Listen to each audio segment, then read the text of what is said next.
Thanks for joining us. Welcome to NYFIC's Community Call series. And tonight's conversation is going to be focused on regenerative fibers and the people from across our local fiber supply chain that are bringing them from farm to finished product. And before we get started, I thought I would just do a couple questions. Let me go to my Slido. How many of you have attended our last or any of our community calls? Is that popping up in, okay, yes, it's popping up for some.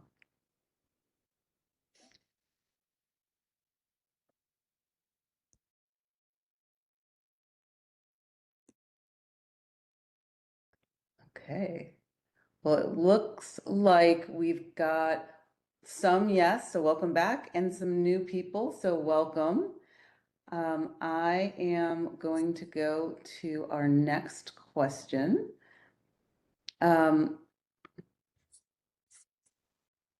So how many of you have worked with New York fiber or materials before?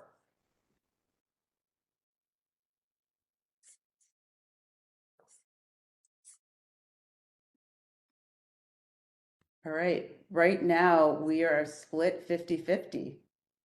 Oh, we now have moved ahead. Oh no, we're back. So yeah, so it's nice. It's a mix between groups. I will go to just two more questions for you. The next one. So how many of you have worked within a regenerative system in any capacity?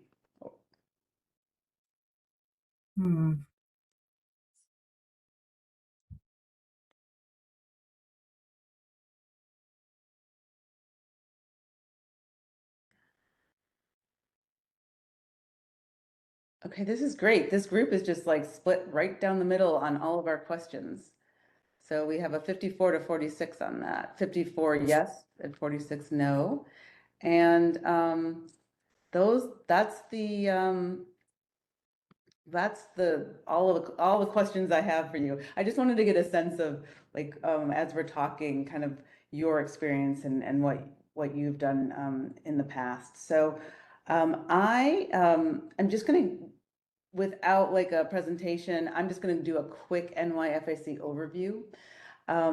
So if you are new to the New York Fashion Innovation Center, we were established to help strengthen New York's textile and fashion ecosystem. And we do it by connecting farmers, manufacturers, researchers, designers, brands, and educators. And our work focuses on supporting both natural fibers as well as next generation biomaterials. And we are helping to build a stronger regional circular supply chain throughout New York State. And one of the ways we do that is through our grant program, and that supports projects that are focused on fiber cultivation and processing, next generation biomaterials and manufacturing. We have textile supply chain and infrastructure development grants, sustainable yarn and textile material development, and sustainable fashion and interior design industry use. And so, there's a range of projects that, we look at.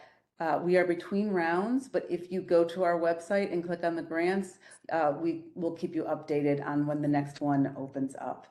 And tonight's discussion will feature two NYFIC grant supported projects. And then it kind of highlights different kinds of collaborations that we're hoping to encourage across the state. So I'm really glad you're here. And what I'd like to try and do is briefly introduce our speakers. They will be talking about regenerative farming. So from regenerative fibers in practice. So from the farm all the way to the finished product. And I'd like to introduce Laura Sansone.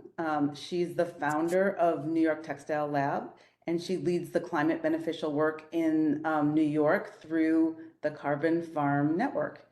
And Also joining us will be Ben Wood. He is the owner of Pincroft Farm, and he brings the farmer perspective on regenerative grazing, breeding, and fiber production. And then we have Dan Kelleher, who is the founder of Adirondack Field, and he is also an NYFIC grantee working to connect regional fibers, farmers, and products, and building markets with New York grown materials. So thank you all so much for being here. Really appreciate it.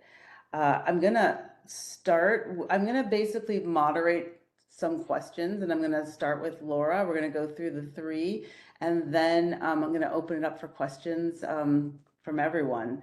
So Laura, I know you have a little bit of a presentation, so do you want me to, I think my first question is, for those that might not be familiar with your work, can you explain what climate beneficial means and what you're trying to accomplish through the Carbon Farm Network? And if you'd like, I could show your presentation as you talk, if that would be helpful.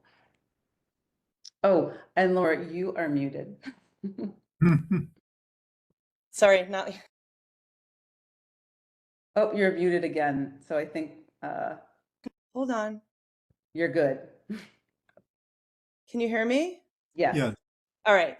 So if you would like to show the presentation, I can frame everything that way, if that Sure. works for you, Susan. Yeah, that does. Give me just a moment to share. And all right. You can just tell me when you want me to move to the next slide. Thank you. This presentation is just to sort of frame the relationship between me and Dan and Ben, as we all work together around this climate beneficial verification program. But my name's Laura Sansone, and I run a design and consulting company called New York Textile Lab. And the focus of New York Textile Lab is to connect designers to regional climate beneficial yarns and textiles. I'm also the executive director of the New York Fiber Shed. And for those of you on the call who are not familiar with Fiber Shed, it's a nonprofit organization that works to build regional fiber systems, and it's made up of affiliates all over the world. And I run the New York affiliation along with two other members, Rebecca Dillenberger and Allison Page. In addition to those two entities, I'm the founding member of the Carbon Farm Network, which is a cooperative of small brands, and we come together to make regional yarn that is sourced from farms who are enrolled in the CBV, the Climate Beneficial Verification Program, and we distribute the cost and share the risk of making local yarn. So that just frames things, and you can move forward, Susan. So this is just a diagram, because people get confused sometimes about like the relationship between New York Textile Lab and the Fiber Shed. But the Fiber Shed is, we focus on education around regional fiber systems, and we look at helping to grow the CBV, the Climate Beneficial Program. So all of the entities that I'm involved with, like, are centered around the Climate Beneficial Verification Program. So the Fiber Shed is the nonprofit. Right now we're running a grant, a federal grant, USDA grant through that nonprofit that is moving dollars to the farmers who are involved in the CBV program. And I promise you, I will definitely frame what CBV. I will define it and tell you what that means. And as I said, New York Textile Lab is it brings the fiber to market. Really, that's what my business does. It's I'm a designer myself, a textile designer, and I make products out of the climate beneficial verified fiber. And then the co-op is something that enables small brands to participate in climate beneficial verification, because it's really hard to meet minimum order quantities for small brands. So I'm like really interested in these new economic models, around regenerative farming practices. Go ahead, Susan, and just move it forward. So what we're trying to do is grow a resilient textile economy from the ground up. So together we're creating environmental value through the climate beneficial program.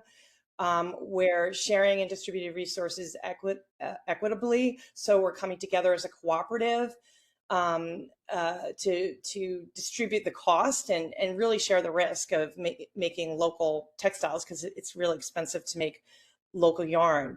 And we support the growth of small to mid-scale businesses. We work with all small farms, because that's what we have here in the Northeast, right? It's mostly small farms. Go ahead, Susan, you can advance it. So climate beneficial. So we're creating value through this CBV program. So climate beneficial is both an environmental verification. It's an environmental program and an industry verification. It's both of those things. It involves implementing practices on farms in New York State, and their environmental practices. We stack all different types of practices that are from the USD, the NRCS, and the USDA programming. So there are various practices. The practices are specific to each individual farm that we work with. Farms have different needs. We meet the growers where they're at. And these are some of the practices that you see here that we're using. This is a picture of Gibson Durnford, who is our first carbon farm planner for this program. So Gibson and I volunteered our time for several years piloting this program. And as you can imagine, without any funding, it didn't go very far. And we had received funding through the Partnerships for Climate Smart Commodities a couple of years ago. It got cut when Trump took office, but we've received the funding back. So we're now running that funding through our New York fiber shed. So CBV, it's an industry verification and environmental program. We're working directly with our growers. We have a carbon farm planner who goes to the farm and consults with the grower and builds a plan with the farmer. Okay, Susan, you can advance it. So we also share and distribute resources equitably, and our Carbon Farm Network Cooperative is the vehicle that does that. So we source directly from small local farms in New York State through our co-op. Like, we cut out intermediaries, like all the money goes directly to our farmers. A big initiative and something that's very important for me as a designer is to move to the beginning of that clothing and textile value chain, because as designers we don't enter that chain until like the middle, when we're buying yarn from a distributor, or even later when we're buying fabric from a supplier. And there are all of these moments for intervention, before the middle. So it makes sense as a problem solver, because designers are problem solvers, to move to the beginning of the value chain. So that's what our co-op is really about. And as I said, we come together to distribute this cost, as small brands. Go ahead, Susan, you can move it forward. And we support the growth of small to mid-scale businesses. So, our priority is to nurture a thriving production system within our local community, and we collaborate with small New York State-based farms. I mean, that's really what we have here in New York State, are small farms. We're hard pressed to find large farms here, So we are aggregating the fiber from multiple small farms. So the Northeast and New York State really inherently lends itself to a distributed economic model, where we can see growth laterally, horizontal growth, where we don't have vertical siloed centralized growth. The idea is that we're building cooperative models where multiple stakeholders benefit in the production of our clothing and textiles. Go ahead, Susan. So these are some of the farms, and Ben is here, Pinecroft. This is a picture of Ben taken a few weeks ago during our fiber pickups. We pick up fiber all over New York State. Ben is with one of his bottle baby Cheviot lambs right there, and picture of his farm. So, so there are 15 farms who are enrolled in our program. Um, about 7 of them rolled over immediately when we had to shift the funding, you know, with under the new administration. And we are so we're moving forward. We're going to try to get everybody, you know, on board now. We have plans in all stages of completion for our farms. You know, we got interrupted in the middle of this funding, as I mentioned. So we're, you know, we're busy putting things back together. We just hired a new carbon farm planner, which I'm thrilled about. I can't even tell you how happy I am that we have someone on board, and she's incredible. So I'm very excited to serve our farms again with a planner. Go ahead, Susan. We get a lot of wool from Ben, by the way. This is Blue Pepper Farm. I'm just showing you a few of the farms who are enrolled, and these are the farms that we actually bought fiber from this past year. Blue Pepper Farm is in Jane, New York. They are a yogurt producer. Lazy Acre. Oop. Oh, Oh, I don't okay. know. I tried to go back and that didn't work. Sorry. Oh, that's okay. No worries. This is Lazy Acre. They're an alpaca grower. So we're blending fiber to make our yarn. So we have coarse fiber in New York State. Much of it is very coarse. So in order to soften it and make it passable for like sweaters and other like apparel related products, we started blending it with alpaca. Like, and this R&D is something that I had been working on years ago through New York Textile Lab, and now our co-op is making this yarn together. The colors come from the alpaca. This alpaca farm is located in near Rochester, so it's Western New York. Ben is in Central New York. Go ahead, Susan. Blue pepper, by the way, is up by the Adirondacks, the northern Adirondacks and Lake Placid area. This is Little Creek. This is where we drop off the fiber. So Little Creek is also in Central New York in Canastota. And this is just a picture of the barn where we stage our sorting and like preparing it to get shipped. It gets freighted, or a truck comes and picks it up. We're getting our fiber scoured at Bayton Scouring in Ontario, so it's not too far from Canastota. Yeah, we rent a U-Haul trailer and just like schlep and pick up fiber every year, and then like prepare it, you know, to get shipped. So that's basically what you're looking at here. And we bought a lot of alpaca from Little Creek as well. So after the fiber gets scoured, it gets sent over to American Woolen. This is the mill that we're now using. They're located in Connecticut. This is Arthur Lamb here. Picture of him. He's an amazing technician there at American Woolen, and they made some beautiful yarn for us last year. So we're excited to be working with them, and we feel really fortunate that, you know, they exist. We have a big problem in this country with mills closing. It's scary. Yeah. As we're trying to rebuild, there's a lot of infrastructure that's going away. So go ahead, Susan, you can advance. And we're getting a lot of things knit at Simply Knitting Mills in New York City. They're one of the few, we're really the only knitter that we can work with our yarn. We have a singles yarn. We started making this yarn because it is the least expensive yarn to make because it's not plied. And it's a certain weight that is passable on machines. Yeah, so they have the gauge. We're doing most of the knitting on 3-gauge and 5-gauge machines.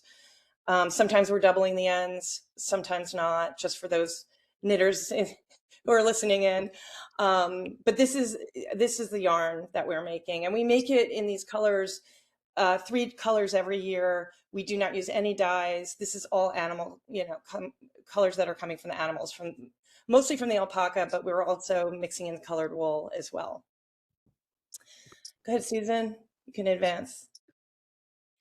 And these are some pictures from our co-op. And I'm focusing mostly on Dan here, just because he's on the call and, he's part of this conversation.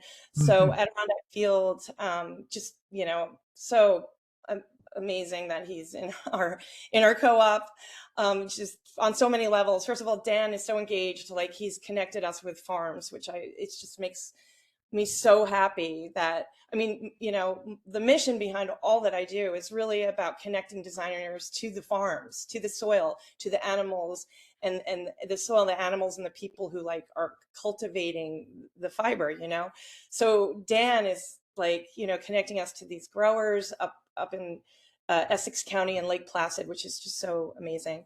But these are examples of the products he's making, and this is also a picture from his beautiful store in Lake Placid. It's just a really gorgeous store.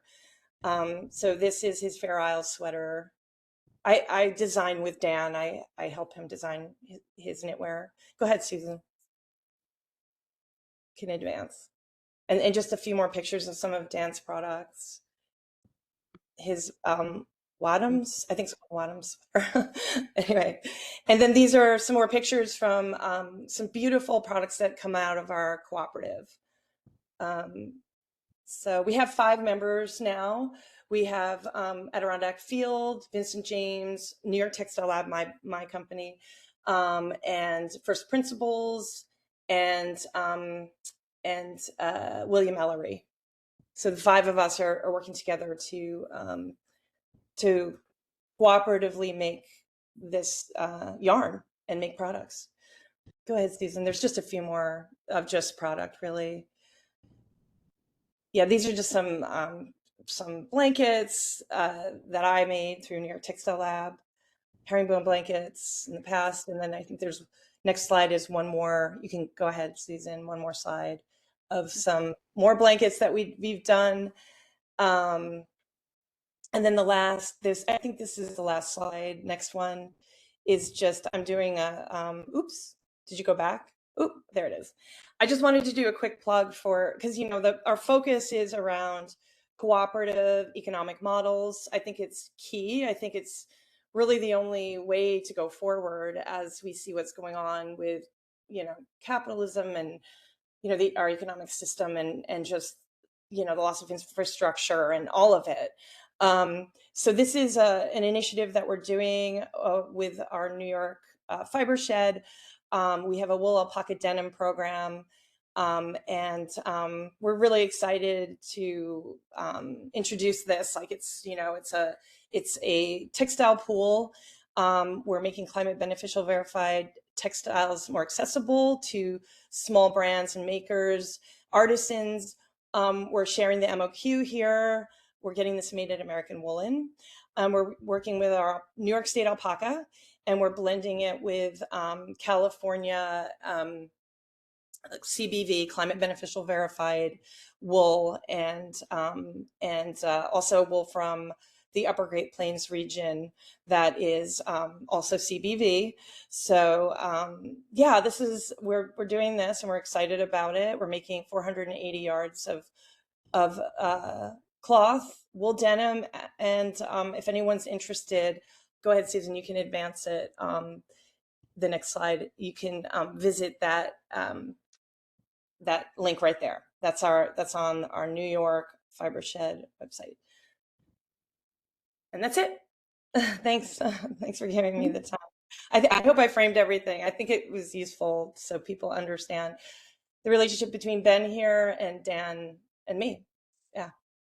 Thank you, Laura. That was great. A great overview. I'd also love just to hear a little bit of an overview around the project that you did with our grant. Do you want to? Absolutely. Yes. That was a beautiful project as well. So that was we were in the first round of recipients for the NYFIC funding, and we're really grateful that we got it. We made climate beneficial verified yarns and wovens, and we worked exclusively in New York State, and with our milling and our weaving. and our sourcing, all of it. In fact, we got our wool from Blue Pepper, which you saw a picture of Blue Pepper farm. So she has East Frisian sheep, by the way.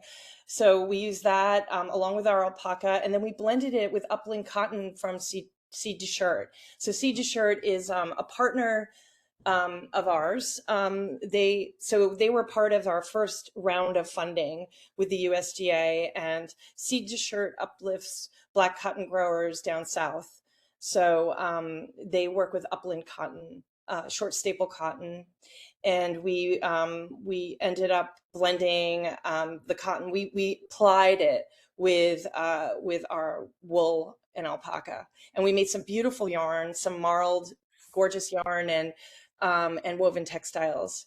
So, and then we knit. We made some knit beanies and scarves to test it out, how it knits. It knits beautifully, and we made yardage, and we're doing some R&D now around we're doing product development. We're going to make it like a jacket, like a wrap jacket, out of that woven cloth. So yeah, it's a really terrific. And where was project. I'm sorry, where was the cloth woven? Oh, at Lily Marsh. So we spun, we scoured at Clean Fleece, we spun at Battenkill, and we Lily Marsh wove the cloth.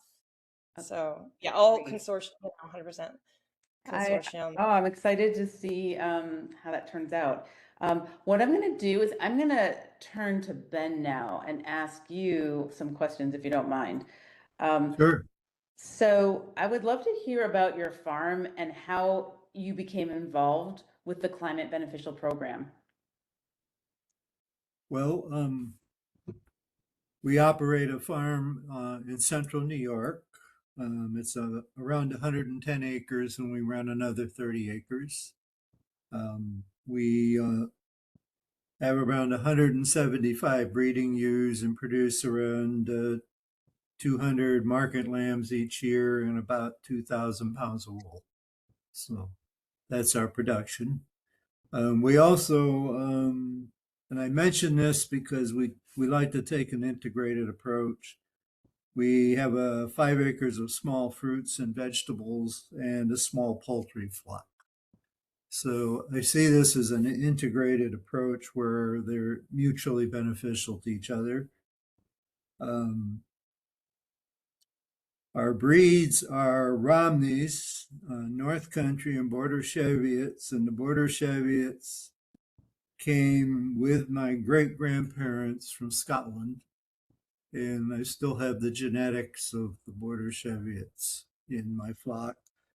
And I've been breeding Perendales, which is a cross between a Border Cheviot and a Romney ewe.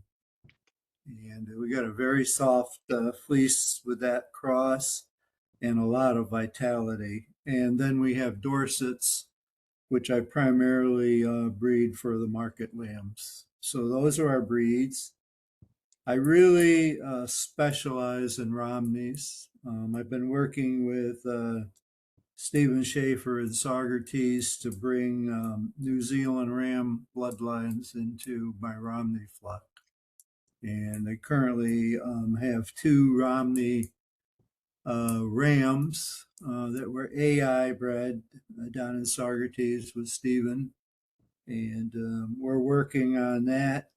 There's a couple of reasons why we wanted to bring them from New Zealand. Number one, we're working on genetics, both on wool quality and parasite resistance. And parasite resistance is critical, I think, even for fiber, because you have to have a healthy animal to deal with a strong, beautiful fleece.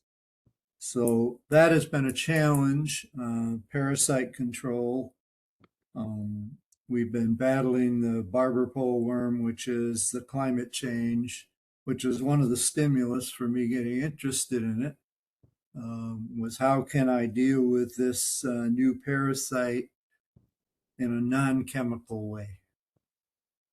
And at one time we were worming our animals every 2 to 3 months, and now they only get wormed once a year if they need it. So we've basically, over the past 5 to 6 years, eliminated chemical use for parasite control in our flock. So that approach led my interest in the Climate Smart program, saying that if I could do that with genetics with the sheep flock, I certainly can start to improve my pastures and my hay crops and build my soil up rather than depleting it. And that's was my primary focus for getting involved in it. So we do extensive soil testing. We're using enormous amounts of compost because I'm on a sandy type soil, and it dries out very fast, and we wanted to increase moisture retention to improve grass growth. So we're using extensive use of no-till practices. We don't till anything in the pastures and the hay ground. It's all through no-till, which was a challenge because we had trouble finding a no-till seeder without spending $40,000 or $50,000. So we were able to locate one through a Mennonite family who rents them, not far from us actually, with extensive research. So we've started to incorporate a number of the practices. We work very closely with Laura's person and the National Resource Conservation Service and the Farm Service Agency to develop a plan for the farm, and we're in our second year of implementing it. We have a lot of fencing to do. We're focusing on small rotational grazing plots, moving animals frequently, which also reduces parasite issues, increases grass growth, and builds a strong, healthy soil base for a quality forage program. Genetics, I don't know if I'm getting into your questions, Susan. I don't even need to ask you questions. This is perfect. You're just literally going through it all. Yeah, keep going. In terms of that, I would also say I became very, of course, being from Cornell, I've known a lot of people, but we got interested in a research project using bird sweat trefoil, which has an inhibiting toxin in it for parasites. So over the course of 3 to 4 years, we were in a research project with that. I thought the trefoil was extremely effective. The problem with it, it did not last long in the pastures. So Cornell has a lot more work to do to develop some species that have a better ability to take extensive grazing, because the trefoil just did not last in the pasture and eventually gave way to white clover.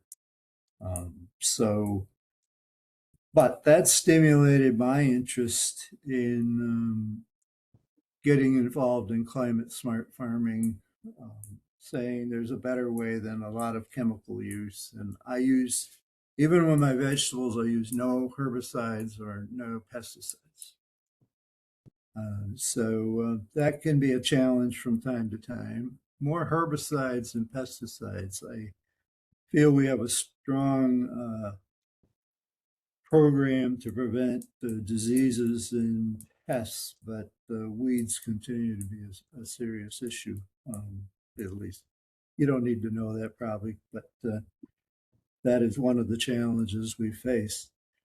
So getting into genetics, as part of the trefoil project, I began to notice that some of my ewe families, and I call them ewe families because I plot the offspring from a particular ewe, we started to notice that some of the families were more prone to parasites. Others had incredible resistance to it. So we started a management practice of culling those that had a propensity to gain parasite problems. So I got interested in the genetics of that, and that led to my interest of softening the Romney wool, because the original Romneys, the wool was pretty coarse. It was often called a carpet wool. I've pretty much got rid of the carpet wool thing. I think Laura would agree with that. Yeah, But absolutely. we have a lot of work to do to further soften it.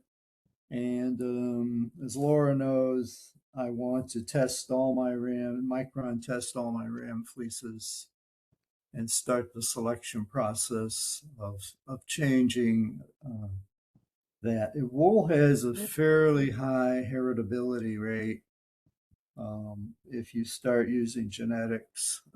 So that is the path we're on now, taking the next step from the parasite situation. Thank you. And I keep Thank you, mentioning the Ben. parasite thing because it has become one, in central New York, it's become one of the limiting factors with producers. In fact, I know a number of producers that just gave up and not do it anymore Mm. Well, thank because you so it's much, Ben, for going through this. I'm gonna, um, I feel like we need another 2 hours with you just to talk about all these. There's a whole bunch of different rabbit holes right. I'd like to go down. But what I'd like to do, just because we have 1 hour, I'd like to talk with Dan for a little bit, and then maybe we'll circle back and talk to everyone and have some questions. But thank you, Ben. This You're is it's amazing. So Dan, all right. Can you tell us a little bit about, your business and what led you to, look for local fibers? Yeah, we started off this brand as an American-made fashion brand, and we still are. Everything is at least cut and sewn in the United States, and that was our intention, was to try to retain as many American manufacturing jobs as we can. I don't think that's a political issue. I think it's a sustainability issue for the environment, for our country in general, right? If people don't have good jobs, we're going to keep seeing left and right wing movements that cause conflict. And so that's how we started. And we started as a men's brand with flannel shirts. And just by happenstance on a Google search, I found Laura. And um, before I go on, I just want to say I think Laura's an American hero. She talked about how she said, we take a U-Haul between all the farms and crisscross New York. It's not a we, it's Laura does this. And Laura finds the farms and Laura finds the producers. And if you don't have someone like Laura, we don't have this ecosystem at all. And so I just want to say thank you to Laura from the bottom of my heart, because I think this wouldn't exist without you. And so thank you. And so, just working with Laura, I became passionate about using local farms and the climate beneficial aspects of this. And we've just continued to grow our product line together. And very grateful for the opportunity to work with Laura, and very grateful for the financial support we've received from NYFIC. Thank you. So I'm curious, in your development of your business, um, have you always been in like direct engagement with farmers, or is that something that's a little bit newer with joining the cooperative?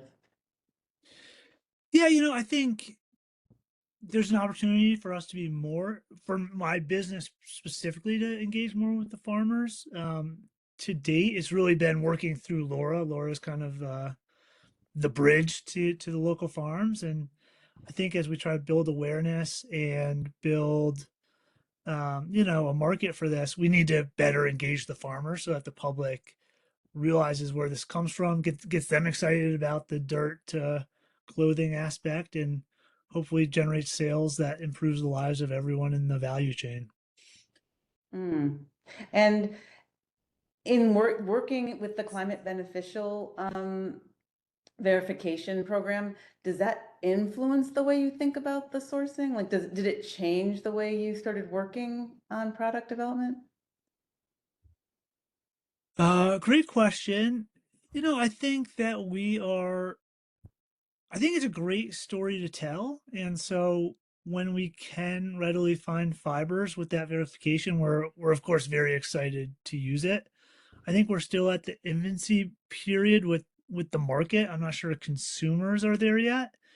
And it's not because they don't care, it's because they're not educated about it. And so um, we have a business, we have to be cash flow positive, and so the carbon beneficial stuff is one aspect of the business and that we're looking to grow. But at the same time, if there's another fiber that we have to use just because we can't find what we need, we'll go that way as well. But I think the carbon beneficial stuff is very unique, and it's a differentiator for our business for sure.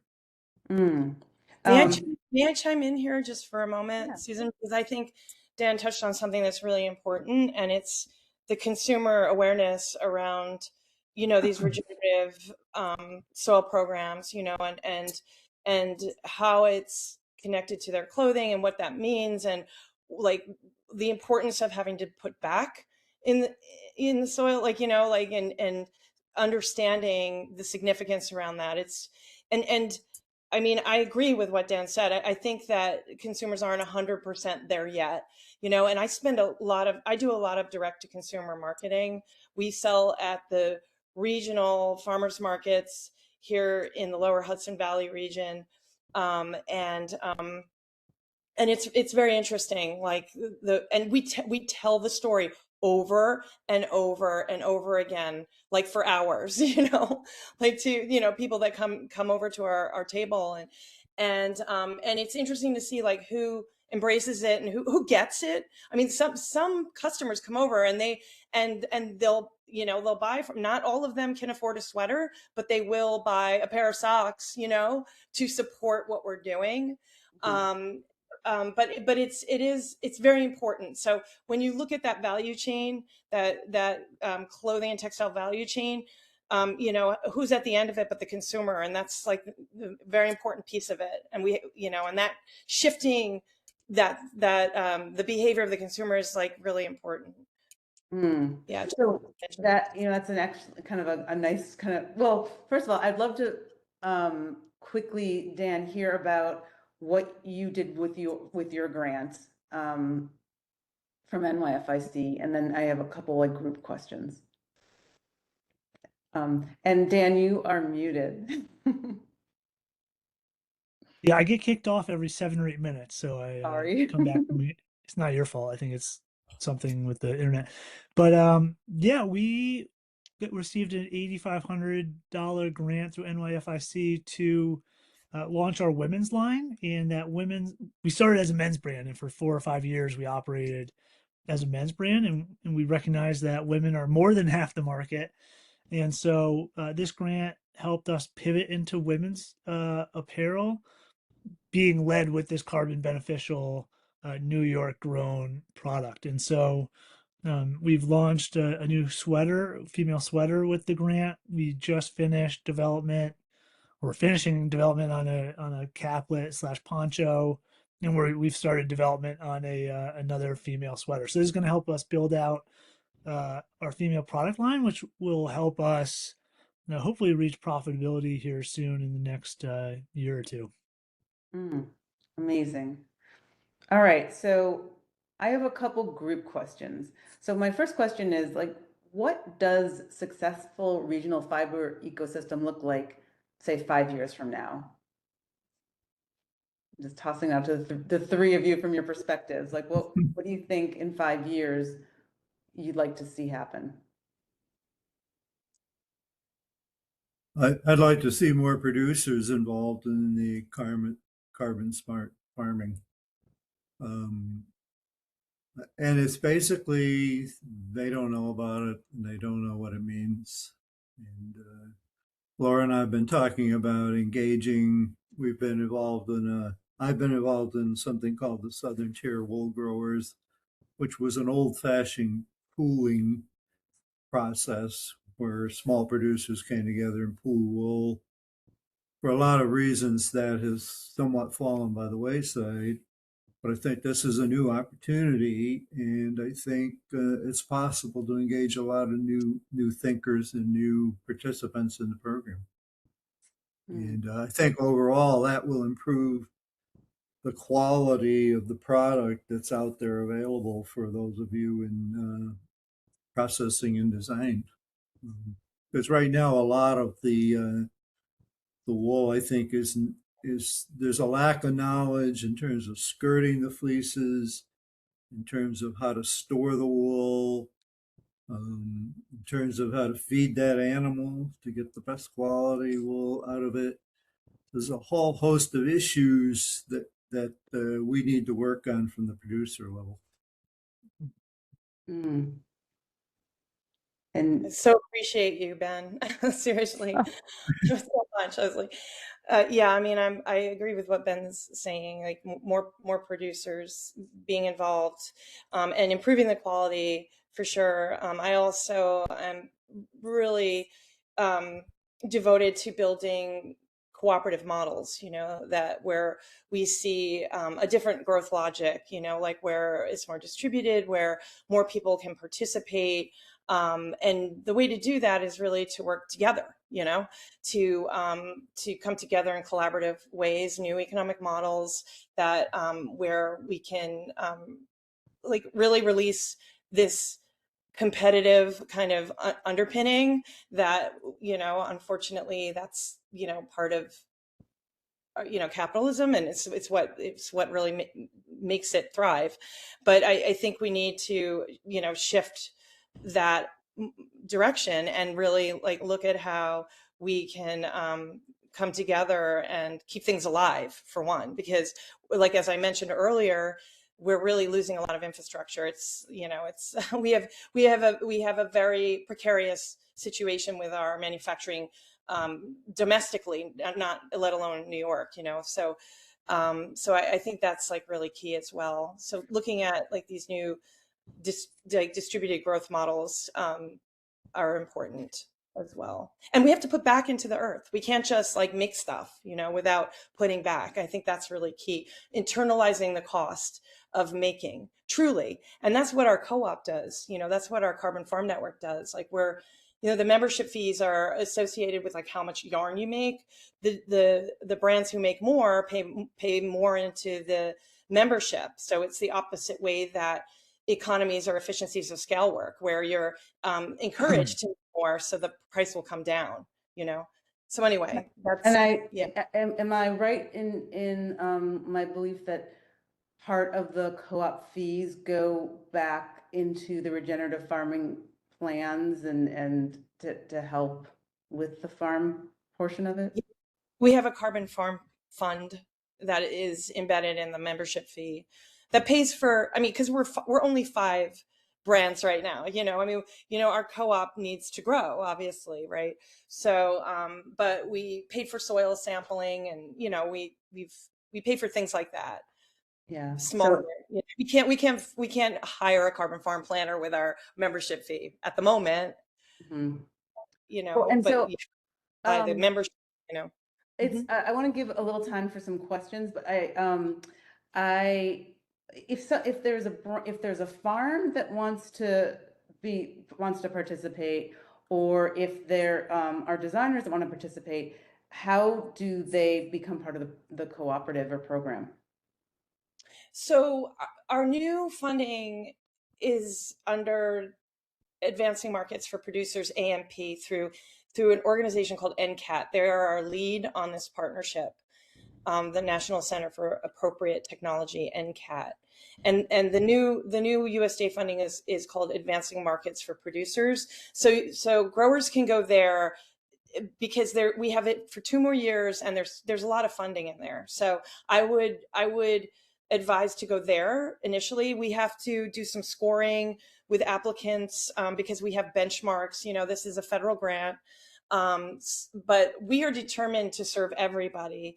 The idea behind what we're doing is to build a collective embodiment around environmental stewardship, with everybody, Sure. with the growers, with the brands, with the consumers. So, so we are determined to get everybody involved. We are seeking philanthropic funding. We have a 501c3 now. So, so start with the AMP, and then you'll get connected to us, and you'll get it on our list. Is there And can you drop a URL in the chat for people? And then I'm going to open up because we have just a few more minutes. We have 7 minutes left. So are there questions that we have from the group? And you can just raise your hand or unmute yourself. Just want to make sure that there's questions that we can address. This is Missy. I posted a question in the chat, but I can repeat it. I Oh, was sure. curious what the relationship is between, I mean, I have a million questions. Like, my mind is exploding in 100 ways. And like, I want to talk to all of you for like hours, but I'll start with this question, which is what's the relationship between what you all are doing and the regenerative farming and the work that NEFX is doing in terms of collaborating? I mean, it seems like they're parallel paths but different.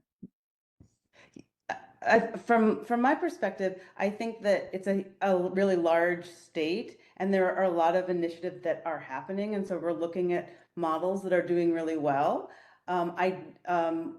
We have 2 people on the call that can talk about it.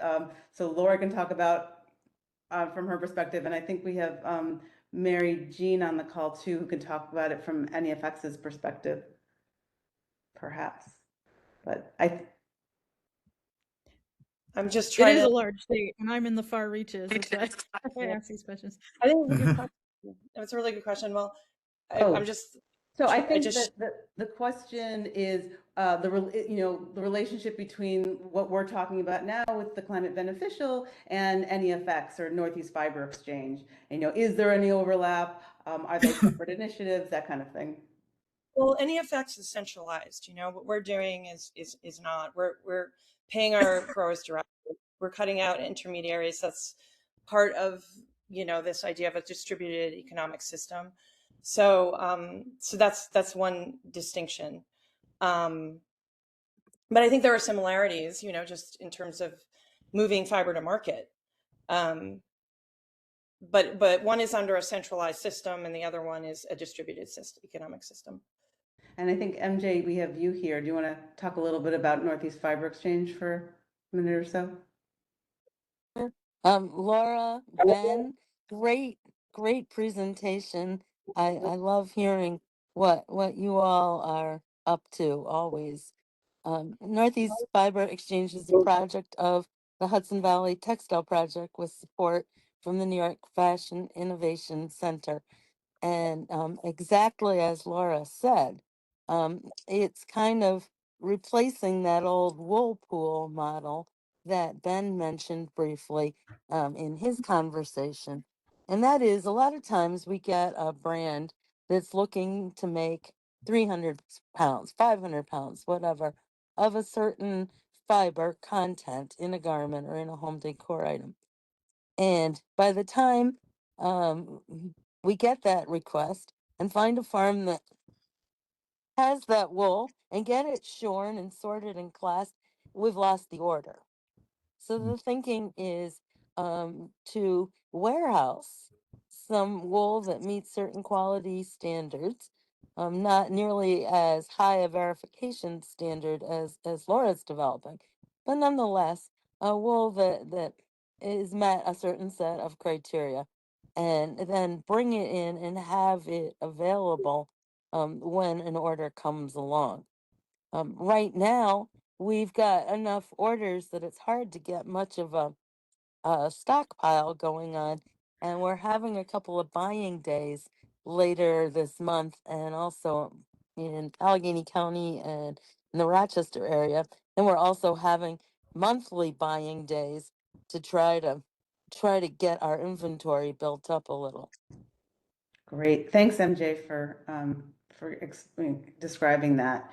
Are there any other questions that people have? We're kind of coming up on the hour, but it could probably take another one if someone had something.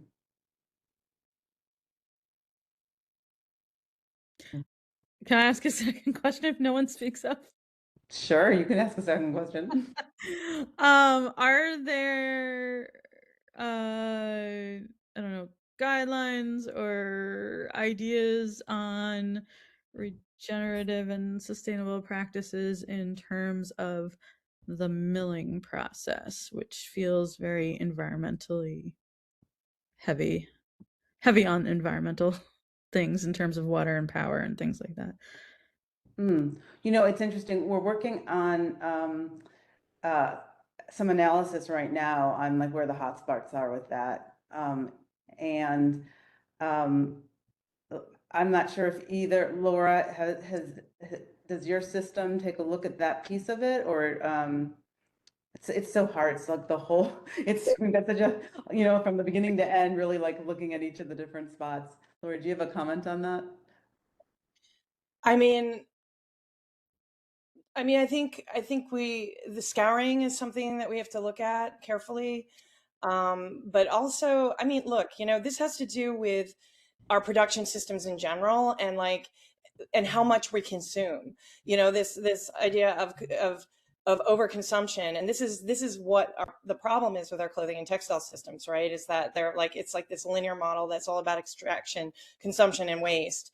And honestly, like we're not going to produce or consume our way out of the problem that we have right now, the environmental issues that we have.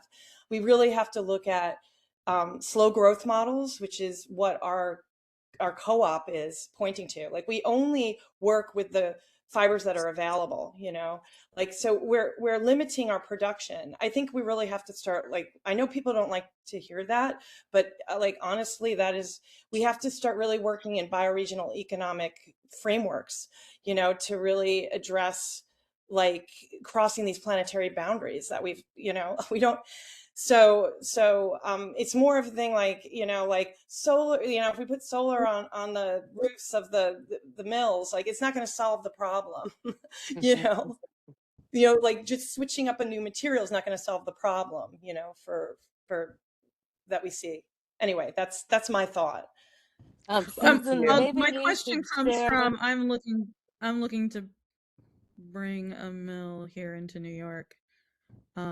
And so as I'm specking out the building and what's going to be needed for it, so that it doesn't go into oblivion and disappear, I'm thinking about these things and power and water usage and looking for assistance or guidelines that might already exist on how to be more sustainably conscious. Well, with Missy, those why things. don't you, I would love to get your contact information if you can Sure. just chat me, we'd love to Mhm. circle back on that. And we're at the hour, so I want to respect everyone's time, but this has been a really great conversation. I thank you so much, Laura and Ben and Dan.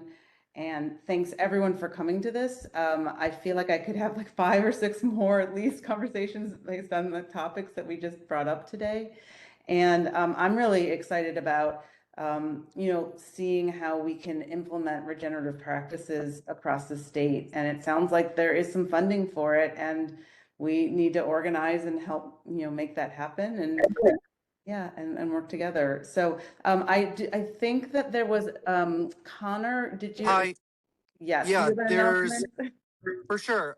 There's a micro mill talk tomorrow, so this is exactly what we're talking about now, and I think it's just tomorrow. You just How do sign I up. get on that? Where is that? Laura posted it in the beginning of the chat.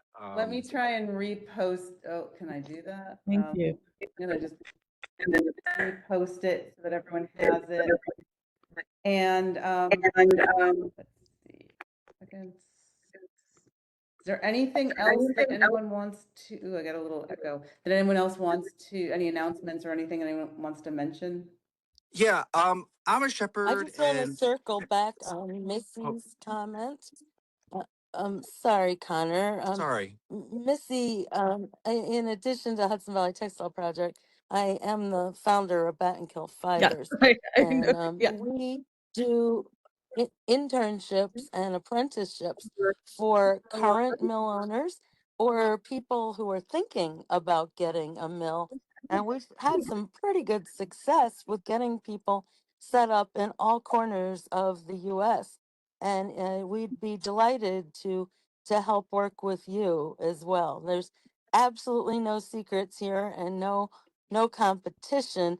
Our competition is overseas, not in the No, U.S. And so we're very happy. there's waiting lists everywhere, so there's no competition. Yeah. That's great. How do I stay in touch with you? Well, why don't we do this? If you, Missy, just send me your email in the I messages. did already. That's perfect. I can make a connection over email. So Thank you I so love much. that. all of you. Okay, sorry. And was there anything else that Connor? Connor still wanted to I say just something. saw a cool fact. You know, the honey locust tree. I'm talking. This is more about the future of raising sheep and livestock. The honey locust tree is a really cool thing. It's, you know, hay is getting harder to make. We're having these dry spells. And I think that, you know, the honey locust pod is a really cool thing. I forage for it in city areas as it's very much used as a plant for good shade. It's dappled light, and in a silvopasture kind of way, it's the ultimate tree. The honey locust pods are basically a superfood and fall at the same time as, you know, as where people are spending money on hay and trying to desperately grab all the hay they can for their winter.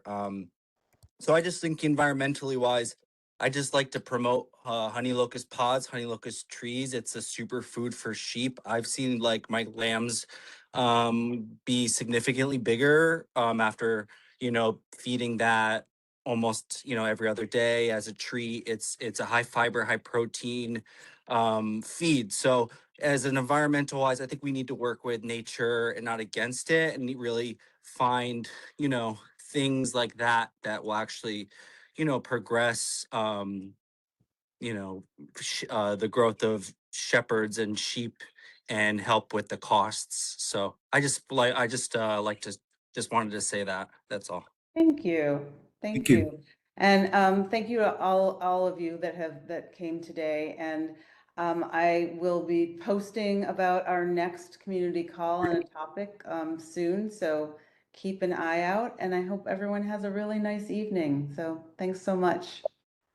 Thank you. Thank you. Thanks, Susan.